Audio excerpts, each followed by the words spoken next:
Oh yeah, I mean, I think up until last year when DJ Scaife decided to take it and run with it, Navona Donelson was regarded as the best offensive lineman on our team and at least top three in the entire ACC. Especially if you talk about him as a freshman. I mean, that young man was a freshman All-American in 2017, and the only person that made him look like a freshman was Christian Wilkins, who's a first-round defensive tackle from Clemson, who's rolling right now in the ACC championship game way back in 2017. In 2018, he kind of stayed afloat. In 2019, 2018 was when we kind of moved him to tackle, which is where he wants to play. He played that at Miami Central down here in Miami-Dade County. He was a right tackle. And a lot of people projected him to be a guard because he came to school at 6'6", 380 pounds. And he got down to about 350 as a freshman and then got even down to 330 in 2018 to play tackle. Didn't really work well with his feet, but as far as the length and the size, you would think 6'6", 330, that sounds like a great right tackle. It didn't really work out well for him, so he moved back inside to guard. And over the last year or so, he's done pretty well. His biggest issue has been the weight and the conditioning. And as a guy who's been big my entire life, I understand that it's on the field, of course, with the running and the conditioning and being in football shape, but it's also the nutrition and the food aspect of things and what you're putting inside of your body.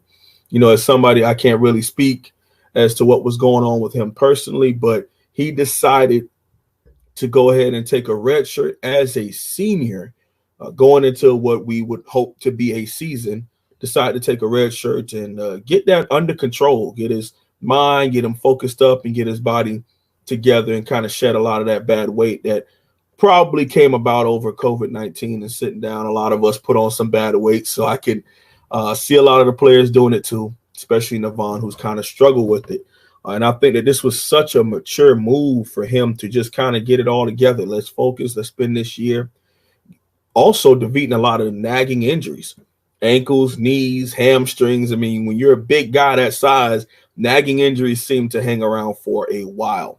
And he's been fighting a lot of those injuries. And I'm happy that he decided to make that decision. It's something that was rumored for a while, and he decided to make it public and going to go all in with it. We're really excited about that, actually.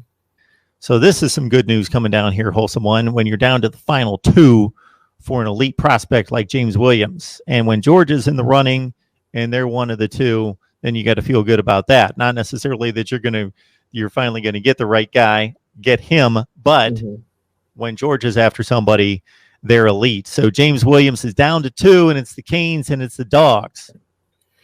I mean, that's a nice top two. It's kind of similar to Tyreek Stevenson from a couple years ago who picked Georgia.